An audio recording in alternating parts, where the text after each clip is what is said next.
coming. And government all over the world, and more especially for democratically instituted government, the paramount interest is about the welfare and security of the people. And so if the welfare and well-being of the people are being threatened, specifically with regards to this situation whereby our people are treated like slaves in their own fatherland, should be of concern to people like us. And not once, not twice, we have heard it all over in remote parts of this country, and even, of course, in urban cities like Abuja, Lagos. You go to Yenagua, my state capital, Port Harcourt, you will hear about these stories of inhuman treatment. And so I felt that the attention of my colleagues, should be drawn to it, and we have to condemn it, totally condemn that act of subjugation of our people and torture, inhuman treatment. You heard from today, from my motion, that even arrow was shot at one of the victims. Is beyond imagination. A citizen in your own country. As a matter of fact, this cannot even happen outside the country just like that. And we are hoping that the relevant agencies of government will take the right steps to ensure that this trend is curbed.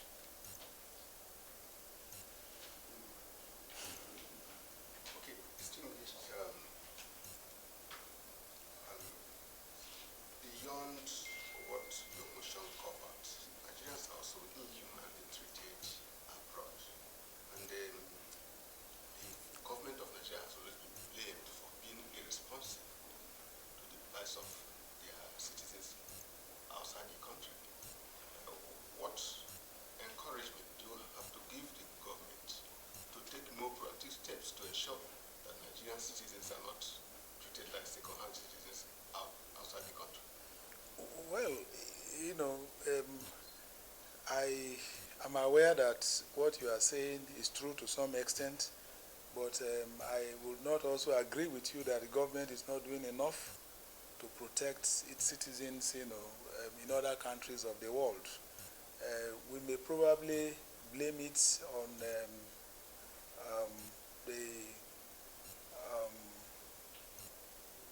the systems, the attitude of the functionaries of government in such countries, and what have you. But I will not agree with you that the authorities are not doing enough. But there is room to do better.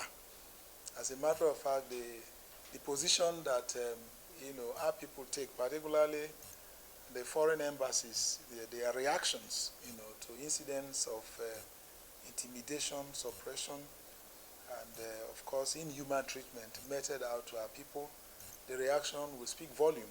And since there is room for improvement in any circumstance and situation we find ourselves, is to encourage our people to be more proactive and follow the due process of law, because there are laws that must be applicable.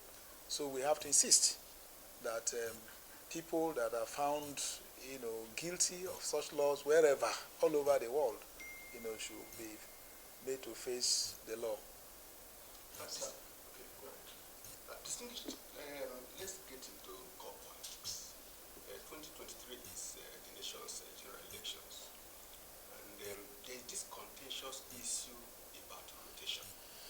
It is a big problem at the national level. It is also a big problem at the state and the local levels. And would you want the issue of rotation to be made a constitutional matter to permanently address the problem of agitations? Well, I'm a party man. I did not win my election as a senator, who contested as independent candidates. So my party is the All Progressives Congress, and we have made it abundantly clear that we believe in, a fair rotation of power. And I also stand by it. I will not go beyond that, and I wouldn't want to say that it should be a constitutional, provision. As a matter of fact, that may probably, create a room whereby we shut ourselves, in the foot. So let us keep it at that level and encourage the parties to ensure that we respect, that principle of rotation. It's gradually getting, whether it is not enacted as law or not, you are aware that it's the trend. If you want to win election, you have to be fair. And power has to, spirit of give and take.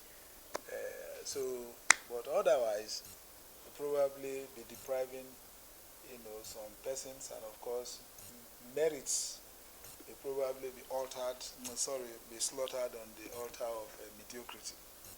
Yes, sir. Okay. Sorry, back to your motion.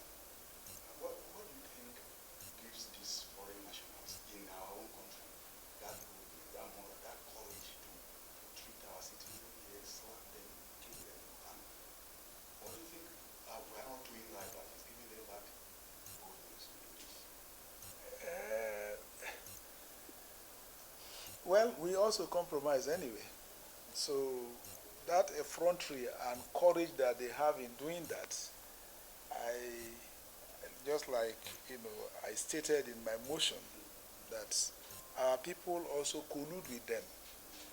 And of course, for fear that they may lose their jobs and all that. So as a government, we have to do more to create employment opportunities for our people,